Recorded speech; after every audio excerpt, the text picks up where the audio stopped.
Roma Irama adalah waliyun min auliyaillahi ta'ala. Roma Irama adalah waliyun min auliyaillahi ta'ala. Coba kita lihat, umurnya sudah 80 tahunan. Tapi ketika mendengar tentang tesis saya, dia ingin menelusuri, dia ingin meneliti. Kemudian sekarang di... Iya guys, alhamdulillah konten kita kali ini. Seneng banget gue. makin kesini ya, makin kesini kelihatan banget kalau makin kesono gitu. Sekarang ini Imad adalah kayaknya pemimpin para wali. Imad pemimpin para wali guys, serius. Dia bisa menentukan wali atau tidaknya seseorang. Dia bisa, wah pokoknya istimewa dah. Tesisnya dia tuh, wah. Alhamdulillah gue ngelihat ini, alhamdulillah ya. Alhamdulillah, makasih Mat. Iya terusin Mat, terus jangan berhenti. Nih. Roma Irama adalah... Iya, suara lu kekencangan, gue kecilin ya. Kaget gue. Iya, Roma Irama, iya. Darmat. Roma Irama adalah waliyun min auliyaillahi ta'ala. Roma Irama adalah waliyun min auliyaillahi ta'ala.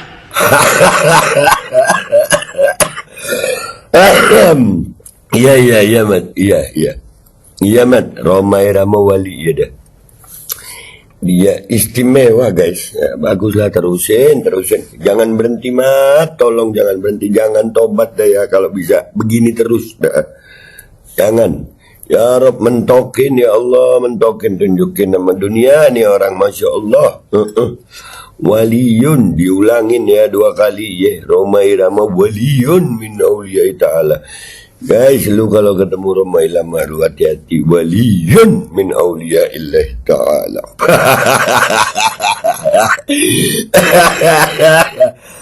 Sampai batuk-batuk gue, kesedekah rokok ketawa waliyun min auliyaillahi ta'ala.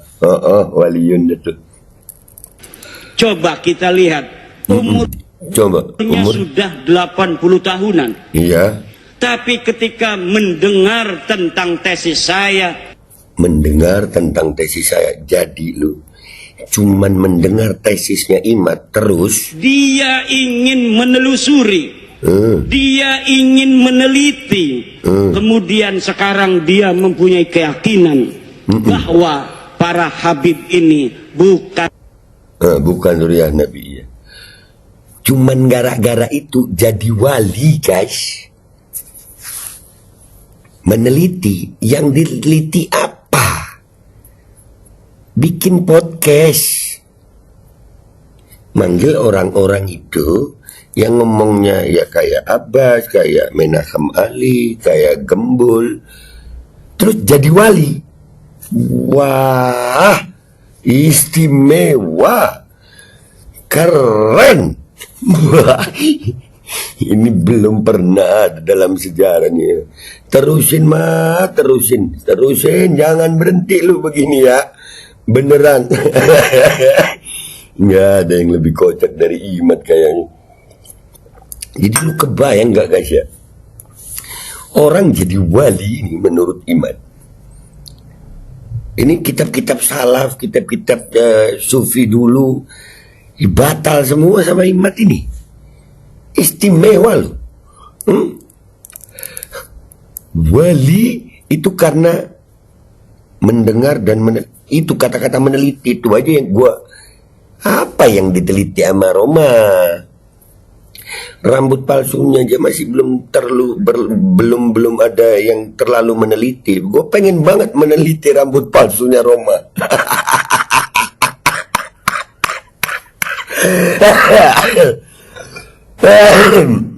Astagfirullahaladzim. Ya Allah, begini amat ya. Iya, tapi bagus. Gua suka dengan adanya ini, alhamdulillah. Ya, makin terlihat jelas gitu bagaimana kualitas mereka sampai kewalian anjir. Iya dah, ayo kita. Ngaku-ngaku cucu Nabi. Mana kitabnya? Mana hasil tes DNA-nya? Ono. Kita belaka, sejarah helaka, tes DNA ini melenceng ning dinding. Tes DNA ini melenceng nang dinding. Ada di Indonesia, Bu.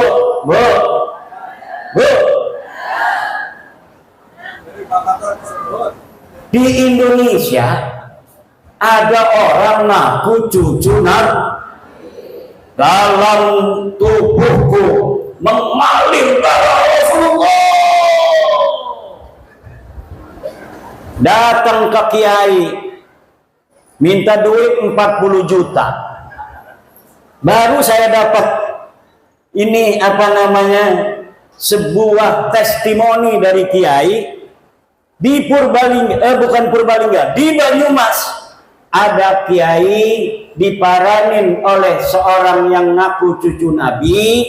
Yang ngaku cucu Nabi namanya Habib. Apa namanya? Nama klannya keluarga Baklawi. Keluarga apa? Dia minta uang 40 juta. Dulu katanya biasanya langsung dikasih kalau lagi punya. Kalaupun tidak punya uang, maka akan dicarikan uangnya untuk Habib, orang yang ngaku cucu Nabi, dengan harapan mendapatkan barokah dan syafaat dari baginda Nabi. Tapi kiai ini sudah dengar, ada di Banten namanya Imaduddin Usman, sudah meneliti bahwa para habib-habib yang ada di Indonesia yang ngaku cucu Nabi ini ternyata bukan keturunan Nabi. Saya yang meneliti itu, bahwa Habibku ada Habib Rizik Sihab, Habib Bahar Smith, Habib Taufik Segaf, Habib Lutfi Yahya. Itu semua namanya keluarga Baklawi. Keluarga siapa? Saya sudah teliti seteliti-telitinya berdasarkan kitab-kitab nasab, kitab-kitab sejarah, hasil tes DNA, bahwa mereka dengan pasti mustahil sebagai keturunan baginda Nabi besar Muhammad sallallahu alaihi wasallam. Tidak terima, silahkan undang saya untuk berdebat. Kalau tidak terima, mana ente punya dalil? Kalau tidak terima, mana hasil tes DNA ente? Saya sudah tahu hasil tes DNA dari Habib-Habib ini, 180 orang di Yaman sudah tes DNA dan hasilnya haplogrupnya G. Sedangkan keturunan Nabi Muhammad semuanya di Arab Saudi, di Yordan, di Maroko, haplogrupnya J1. Kalau ada orang yang mengaku keturunan baginda Nabi besar Muhammad hari ini dari jalur laki-laki semua sampai baginda Nabi sampai Sayyidina Husain, maka haplogrupnya harus J1. Sedangkan keluarga Habib Rizik, keluarga Habib Bahar, keluarga Habib Taufik Segaf, keluarga Habib Lutfi bin Yahya, semuanya sudah tes DNA dan bukan keturunan baginda Nabi besar Muhammad sallallahu alaihi wasallam.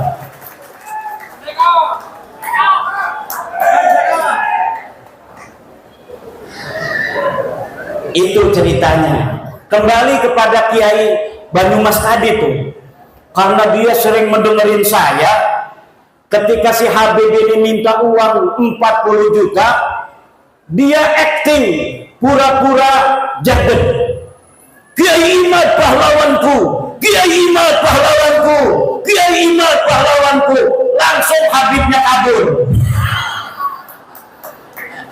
Jadi ibu-ibu, bapak-bapak kiai, terutama kiai-kiai, kalau ada Habib minta uang banyak, nggak usah banyak ngomong, cukup di depan dia baca wiridan, Kiai Imad pahlawanku, Kiai Imad pahlawanku, Kiai Imad pahlawanku. Insya Allah setannya hilang semua.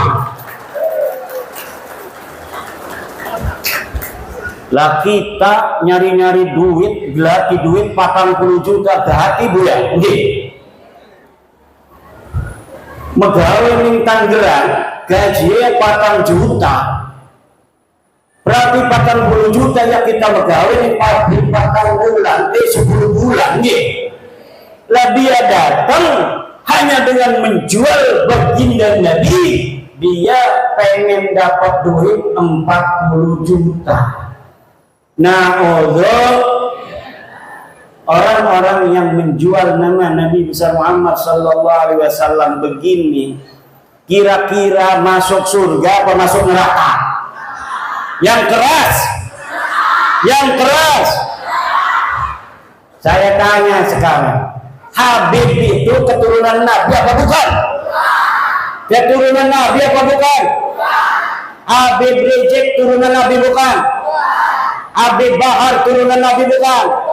Habib Lutfi bin Yahya turunan Nabi apa bukan? Habib Taufik Segaf turunan Nabi apa bukan? Orang Purbalingga sudah bersaksi bahwa mereka bukan keturunan baginda Nabi besar Muhammad.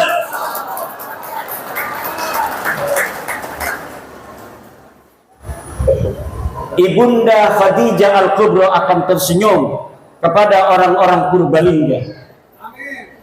Sayyidatuna Fatimah Az-Zahra akan berbahagia kepada orang Purbalingga. Sayyidina Ali, Sayyidina Husain, Sayyidina Hasan akan tersenyum kepada orang Purbalingga, kepada masyarakat Nusantara yang sudah menyelamatkan nama baik Sayyidatuna Khadijah Al-Kubra, Sayyidatuna Fatimah Az-Zahra, Sayyidina Ali dan baginda Nabi besar Muhammad sallallahu alaihi wasallam dari orang-orang sekarang yang dia bukan turunan baginda Nabi, tetapi dia mengaku-ngaku keturunan baginda Nabi. Dengan pengakuannya itu dia membuat umat Nabi besar Muhammad sallallahu alaihi wasallam diperas, membuat umat Nabi Muhammad sallallahu alaihi wasallam dihina-dina, membuat umat Nabi besar Muhammad SAW berpecah belah. Orang-orang semacam ini dari sisi ilmu nasab bukan turunan Nabi, dari sisi ilmu sejarah bukan turunan Nabi, dari tes DNA bukan turunan Nabi, dari akhlak baik jauh dari keturunan Nabi. Akhlak Nabi begitu luhur, senyum mengembang setiap ketemu dengan orang lain, menyayangi orang lain. Setiap ketemu orang punya uang, dikasih uangnya oleh baginda Nabi. Lagi bawa begini nih, bawa jas, apa ini namanya nih, jubah, diminta orang karena ada dua, satu, dua. Kalau turunan Nabi itu harus sama dengan Nabi. Kalau lagi bawa jubah, beb, jubahnya satu buat aneh, langsung dikasihin. Itu ciri-ciri daripada turunan. Sekarang Laskar, Jajar kalau ada Habib lagi bawa mobil, beb, mobilnya buat aneh.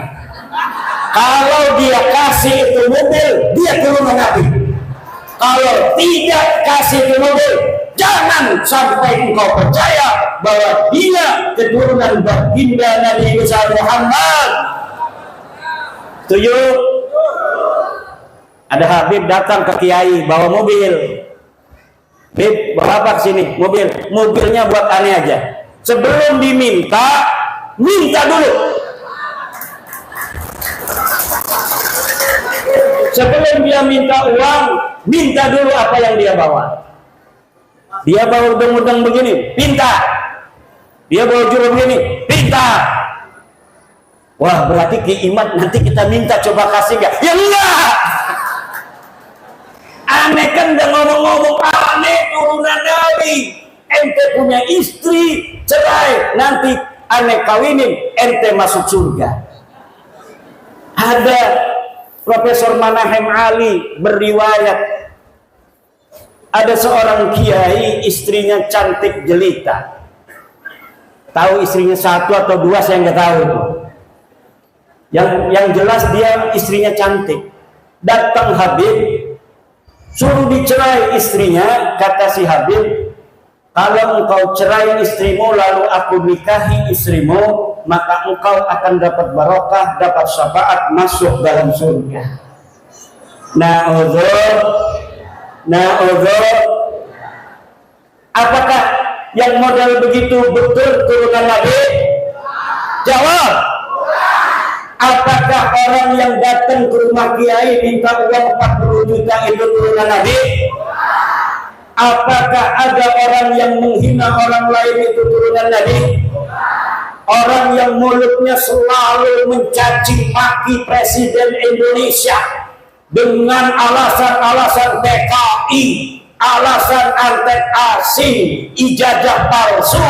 Apakah orang semacam itu pantas jadi cucu Nabi atau tidak? Dia cucu Nabi bukan? Orang yang selalu membuat keonaran. Orang kampung kita suruh demo tiap hari nggak dibayar. Katanya untuk bela agama Islam. Kemudian orang-orang kampung kita meninggalkan pekerjaannya, meninggalkan kegiatannya, suruh demo tiap hari. Dia yang dapat duit, orang-orang kampung kita yang kerjaannya acak-acakan, ekonominya morat-marit, istrinya muring. Tahu muring? Istrinya muring, ngambek, marah-marah karena dia jaga warung ditinggalin. Apa betul? Dia bertani, taninya macul tidak disempurnain. Dia jagain pancingan lele, pancingan lelenya ditinggalin. Kenapa? Suruh demo, katanya membela agama, menurunkan antek-antek Cina, menurunkan antek-antek asing. Tapi ternyata perjuangan mereka semata-mata bukan untuk agama, bukan untuk rakyat, bukan untuk bangsa, tetapi untuk tingginya nama mereka sendiri dengan mengorbankan putra-putri Indonesia agar masa depannya acak-acakan, tetap miskin, melarat, tidak punya pekerjaan. Nah, Bu, anak ibu mesantren, betul atau tidak? Anak ibu mesantren pengen jadi kiai, betul? Kiai Sahal sangat bahagia kalau anak ibu-ibu melebihi kiainya. Makanya saya bikin syair, ya Rabbi bil khalil iftah kulla talibina waj'alhu khairan minna wa khairal umami.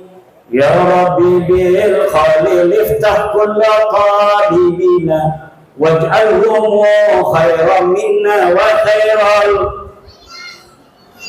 Ya Rabbi bil Khalil, ya Tuhan dengan barokah Syekh Khalil Bangkalan, iftah kulla talibina, beri futuh santri-santri kami, waj'alhumu, jadikan mereka khairan minna, lebih baik daripada aku, wa khairal umami, dan sebaik-baiknya umat. Seorang kiai akan bahagia kalau muridnya lebih pintar daripada dirinya. Betul? Kalau gurunya hafal Quran cuma 2 juz kayak saya. Itu juga dulu. Saya sekarang punya murid sudah hafal 30 juz karena habis mondok di saya belajar kitab kuning, dia ngaji di pondok tahfidz. Sekarang sudah 30 juz. Saya senang dan bahagia. Dia dulu bisa baca kitab, sekarang sudah hafal Al-Qur'an. Kalau gurunya sudah 30 juz, senang kalau muridnya hafal 35 juz.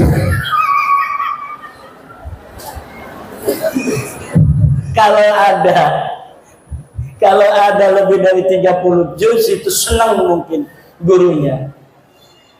Tetapi ada seorang atau sebuah kelompok, dia tidak bergelar kiai. Kalau kiai, muridnya jadi kiai senang, betul? Tapi ada Habib punya murid namanya Mukibin. Ini Mukibin tiba-tiba pas udah 2 tahun dia pakai Al-Habib.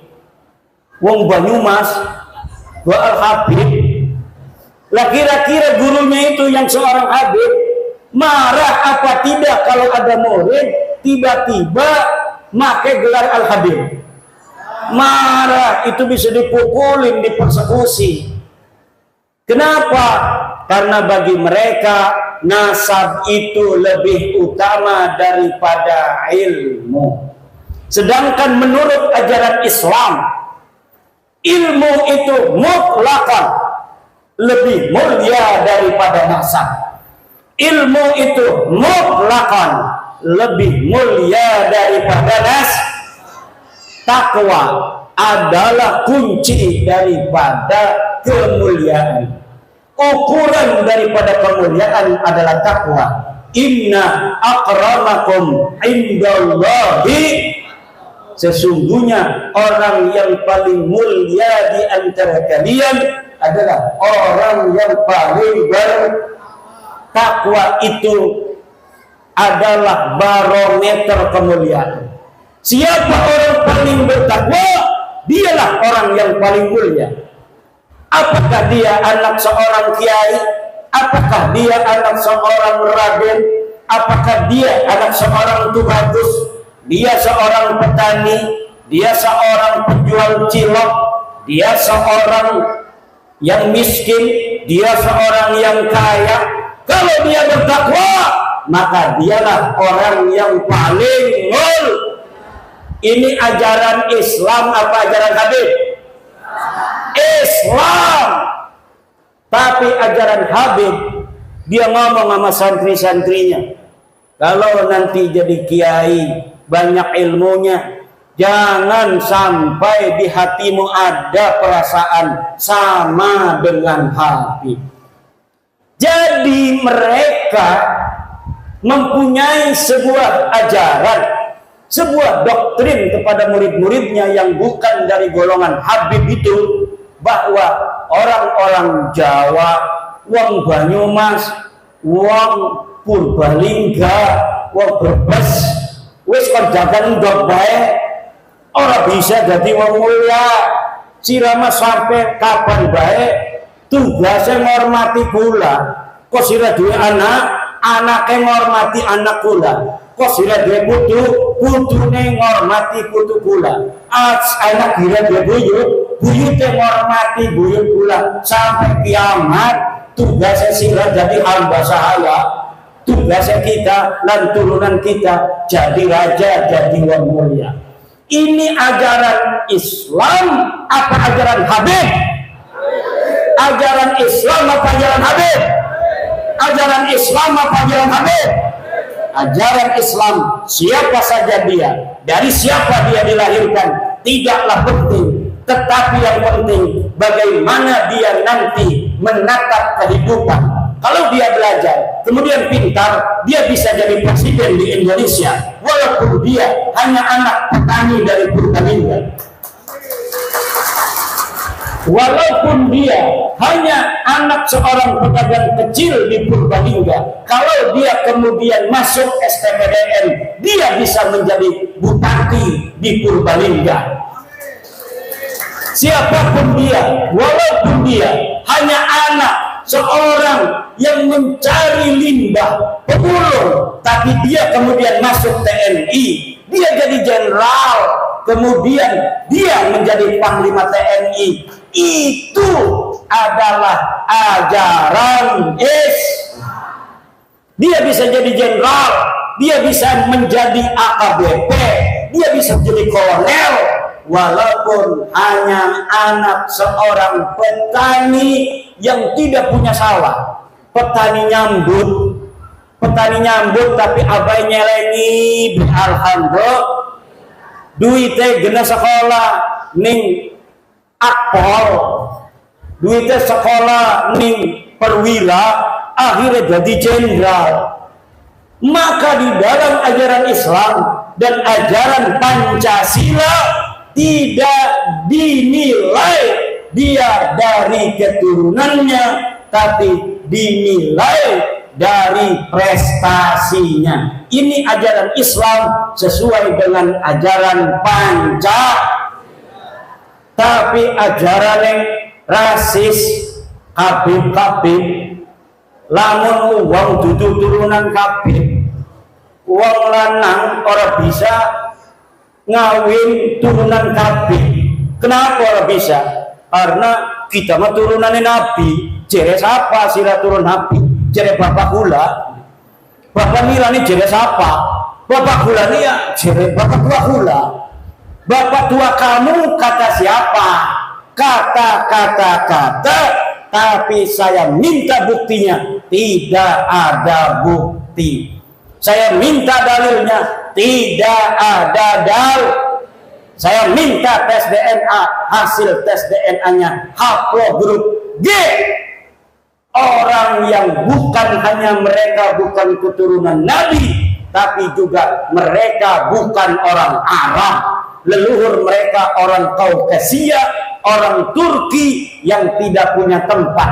Mereka hidup nomaden, kemudian mereka tinggal di Kaukasus, kemudian dihancurkan, menyebar ke India, menyebar ke Pakistan, menyebar ke Eropa, menyebar ke Yaman. Dari Yaman pindah ning Indonesia. Ning Indonesia ngaku putune Nabi. Jadi wes ibu-ibu nurut ning kiai-kiai desa, nurut ning kiai-kiai ning desa kita ana sing ngajar Fathul Qorib ning musala. Wong 5 sing ngaji, sing siji ngantuk, sing siji izin. Tinggal wong telu, sing telu ning ngantuk. Ngajar Fathul Qorib kiai, dia yang ngajar ngaji, dia yang bawa kopi. Dia yang ngajar ngaji, dia yang bawa kopi. Kadang-kadang diamplopin yang ngajinya, saking pengen melihat orang itu masuk surga, sampai dia kiai ngajar ngaji, gawa kopi, gawa kue, gawa amplop maning, alhamdulillah. Itulah orang-orang ikhlas. Lah sekarang Bu, karena mereka sudah tahu bahwa mereka itu gagal jadi keturunan Nabi, ngegawa-gawa Wali Songo supaya gagal jadi turunan Nabi. Kata mereka Wali Songo juga sama turunan Baklawi. Padahal dari zaman dulu mereka menghina-hina Wali Songo, keturunannya tidak ada. Wali Songo keturunannya terputus. Tapi sekarang sudah diteliti mereka bukan cucunya Nabi. Mereka katakan Wali Songo itu keluarga mereka, Baklawi. Rizik Syihab sebelum saya membuat tesis tentang bahwa para kabir itu bukan turunan Nabi, dia ditanya oleh orang tentang Ajmat Khan. Dia jawab, saya bukan ahli nasab. Tanya saja itu ke Rabitah Alawiyah. Sekarang dia ketika nasab Habib ini sudah putus, gagal jadi putune Nabi, dia kemana-mana kampanye, ceramah muter-muter, mengatakan bahwa Wali Songo Sunan Gunung Jati, anaknya yaitu Sultan Hasanuddin, adalah merupakan keturunan dari Ba'lawi sama dengan Habib-Habib.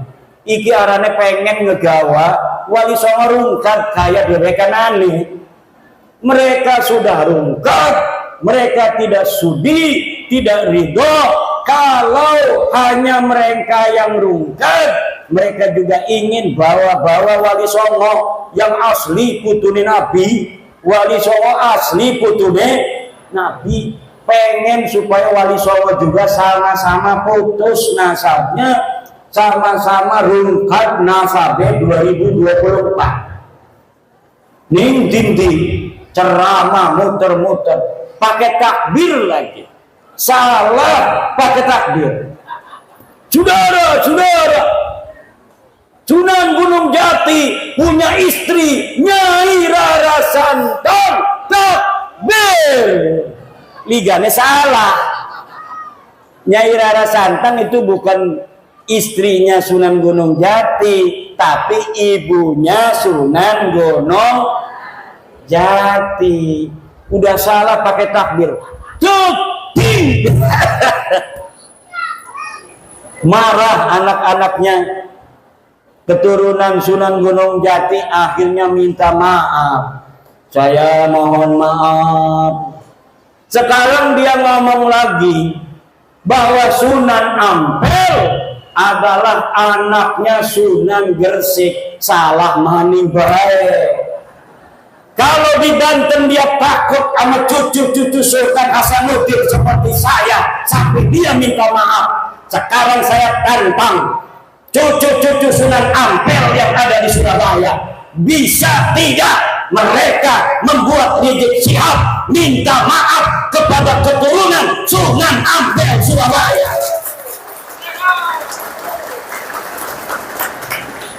Kalau sama Sultan Hasanuddin Sunan Gunung Jati dia sampai minta maaf, sekarang orang Surabaya kalau dia tidak minta maaf atas kesalahannya itu dengan mengatakan Sunan Ampel anaknya Sunan Gresik, padahal Sunan Ampel anak daripada Ibrahim Asmara, maka berarti keturunan Sunan Ampel yang ada di Surabaya tidak dianggap oleh Rizik Syihab seperti turunan Sunan Gunung Jati Syarif Hidayatullah. Coba anak eta turunan Sunan Ampel ini dia tuntut, suruh minta maaf. Bukan bapaknya Sunan Ampel Ibrahim Asmara Kondi. Kalau Sunan Gresik itu Maulana Malik Ibrahim, harus minta maaf. Makin ngomong semakin banyak salahnya dia. Karena apa? Bukan ahli nasab, nggak ngerti nasab, maksa-maksain bicara nasab. Saking marahnya sama saya, marah bener sama saya itu. Saya sejak kecil jadi cucu Nabi, masa mau mati jadi mantan cucu Nabi? Yang bener aja.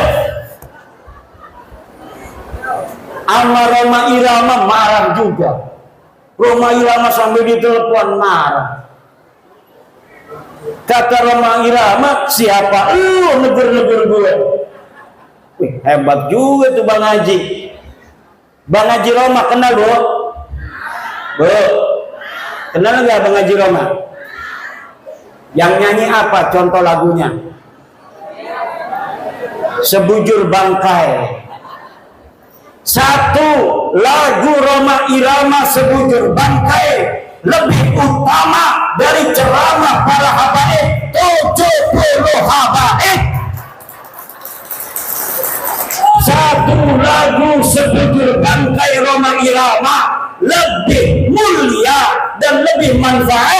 bagi umat Islam daripada ceramah 70 habaib.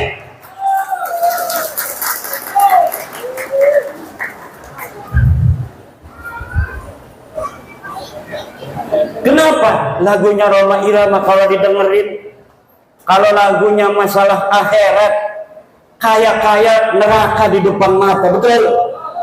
Betul nggak? Kalau lagi nerangin masalah keindahan surga, kaya-kayanya surga ada di depan mata. Kalau lagi menerangkan istri salehah, Masya Allah pengen nambah lagi. Setiap keindahan yang tampak oleh mata. Apa tuh? Nggak hafal saya. Ada kiai yang hafal seluruh lagu-lagu Roma Irama. Namanya Kiai Haji Raden Syarif Rahmat. Itu di rumahnya bukan kitab dia mah, kaset semua. Masya Allah. Padahal hafal Quran, pinter baca kitab kuning, tapi ngefan banget sama Roma Irama sampai dia mengatakan bahwa Roma Irama adalah waliyun min awliyaillahi ta'ala. Roma Irama adalah waliyun min awliyaillahi ta'ala. Coba kita lihat, umurnya sudah 80 tahunan. Tapi ketika mendengar tentang tesis saya, dia ingin menelusuri, dia ingin meneliti. Kemudian sekarang dia mempunyai keyakinan bahwa para habib ini bukan keturunan baginda Nabi Muhammad sallallahu alaihi wasallam.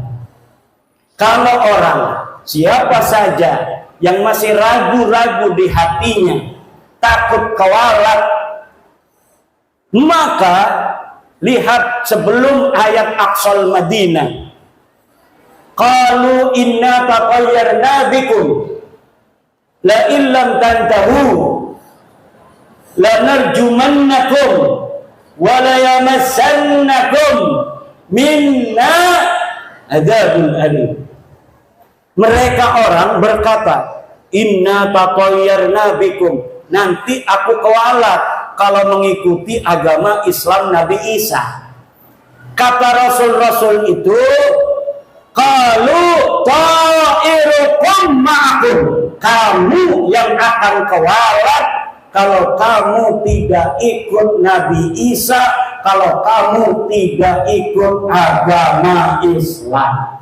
Pada kalau masalah Habib, lamun ana sing ngomong, kalau ada yang berkata bahwa orang-orang yang membatalkan nasab Ba'lawi dia akan kewalat, maka saya katakan ta'irukum ma'akum, kamu yang akan kewalat karena kamu telah mengakui orang yang bukan keturunan Nabi sebagai keturunan Nabi. Orang yang mengakui memasukkan bukan keturunan Nabi sebagai keturunan Nabi, dia akan kewalat. Dia telah menyakiti baginda Nabi, dia telah menyakiti ibunda Khadijah Al-Kubra, dia telah menyakiti Sayyidah Fatimah Al-Zahra, dia telah menyakiti Sayyidina Ali karramallahu wajhah. Kenapa? Kenapa kamu yang akan kualat? Karena kamu mengaku durian. Nabi tidak punya dalil. Aku, Imaduddin Usman, membatalkan nasab kamu dengan dalil-dalil. Ini dalilnya dari kitab nasab. Mulai abad kelima, 6, 7, 8, 9, tidak ada leluhur kamu disebut, dicatat sebagai keturunan baginda Nabi. Ini kitab sejarahnya. Mulai dari abad keempat, 5, 6, 7, 8, 9, tidak ada leluhur kamu dicatat dalam sejarah sebagai apapun, baik sebagai ulama maupun sebagai turun Nabi. Tidak ada leluhurmu yang jadi ulama, tidak ada leluhurmu yang jadi wali, tidak ada leluhurmu yang dicatat sebagai turun Nabi. Lalu kamu katakan Ubaidillah sebagai imam. Imam dari mana? Kamu katakan Alwi sebagai muhaddis. Muhaddis dari mana? Tidak ada orang yang mencatat di masanya pada abad ke-5, ke-6, ke-7. Mereka sebagai ulama, mereka sebagai muhaddis, mereka sebagai turun nabi. Teaya, pokok nama teaya. Ngerti tuh? Ya kalau sudah tidak ada dalil, premen maning. Imam tolong si husnudon beg. Orang bisa doraka kita. Asup ke neraka aing. Lamun geus nyaho sia lain keturunan nabi, tapi orang masih ngomong sia turun nabi, aing asup ke neraka. Aing mah embung asup ke neraka eta. Aing mah embung asup ke neraka. Kita mau pengen manjing neraka. Bu ibu-ibu pengen orang manjing neraka. Bu, pengen orang manjing neraka. Ari buatan jangan gebak lawi turun nabi maning ya. Lamun masih nganggep turun nabi manjing neraka. Ada kiai protes sama saya. Kimat, kenapa pernah mengatakan walaupun ulama-ulama di dunia memfatwakan karena suatu hal Bahlawi sebagai cucu Nabi, saya tidak akan terima. Saya pernah ngomong begitu, betul. Tapi Pak, lihat kata-kata saya, dengar kata-kata saya. Ada kalimat karena suatu hal. Kalau ulama-ulama sedunia berfatwa, memfatwakan karena suatu hal Bahlawi sebagai cucu Nabi, saya tidak akan terima. Itu kalau dia berfatwanya tidak pakai dalil. Karena suatu halnya itu misalnya pertemanan, seperti Syekh Ali Jum'ah Mesir, karena berteman dengan Habib Umar bin Hafid, dia kemudian mengisbat Bahlawi. Syekh Ibrahim bin Mansur, karena dia sama-sama nasabnya putus, dianggap putus oleh orang Arab, haplogrupnya juga bukan J1, Ibrahim bin Mansur. Akhirnya Ibrahim bin Mansur sekarang membantu Bahlawi. Bahlawi membantu Ibrahim bin Mansur. Itu namanya karena suatu hal. Kalau mereka datang dari seluruh dunia membawa dalil, maka kita terima, walaupun itu akan mustahil. Mustahil ditemukan dalil-dalil tentang ketersambungan Bahlawi. Kenapa saya berani mengatakan mustahil? Karena algoritmanya tidak memungkinkan. Kenapa tidak memungkinkan? Karena di abad 9 saya sudah ainul yakin melihat dalil-dalil bagaimana mereka membangun nasab itu di abad 9. Tidak ada sebelumnya. Maka tidak mungkin akan ditemukan dalil di abad ke-8, dalil di abad ke-7, dalil di abad ke-6. Tidak mungkin ditemukan karena algoritma pembentukan, fabrikasi daripada nasab mereka hanya baru ada di abad 9. Kalau sampai mereka bawa manuskrip, katanya abad ke-6, ke-5, saya pastikan itu manuskrip palsu. Nah, apakah ada buktinya? Woi, Kiai ngomong manuskrip palsu. Saya sudah menemukan banyak pemalsuan di dalam sejarah Bahlawi. Saya banyak menemukan banyak pemalsuan dalam kitab-kitab Bahlawi, seperti kitab Abnaul Imam yang ditulis abad kedua Hijriah, lalu ditambahin di abad ke-5, kemudian dikatakan sebagai kitab abad ke-5. Padahal kitab itu ditambahin lagi pada abad ke-11, pada abad ke-13. Jadi apa yang tercatat di dalam kitab Abnaul Imam bukan semata-mata abad kedua, bukan semata-mata abad ke-5, bukan semata-mata abad 11, bukan semata-mata abad ke-13, dan bukan semata-mata dicetak pada abad 15 sekarang. Ini baru dicetak. Tetapi dari banyaknya penulis dari satu masa ke masa yang lainnya, tidak ada dibedakan ini catatan dari abad 2, ini catatan dari abad 5, ini catatan dari abad 11, ini dari abad 13. Tidak dibedakan. Kalau kita ngaji kitab Fathul Qorib, ada matan takrib, ada Fathul Qorib. Untuk membedakan matan dan syarahnya itu ada dalam kurung. Kalau yang dalam kurung itu matan, yang selebihnya itu syarah. Tapi dalam kitab Abnaul Imam tidak dibedakan mana karya Toba-Toba, mana karya yang lainnya. Jumlahnya semuanya ada 4 orang, 5 dengan muhakkiknya. Mereka telah mencetak kitab dengan ditambahi, kemudian diasosiasikan nama ulama tertentu yang ulama itu tidak mencatat daripada apa yang mereka tambahkan. Masih banyak lagi ibu-ibu, bapak-bapak, karena ini udah sore, insya Allah nanti kita akan bisa berjumpa kembali. Kita berdoa, ibu-ibu panjang umur, sehat badan, banyak duit, banyak duit, banyak duit, anaknya soleh solihah, bapak-bapak juga semuanya banyak duitnya.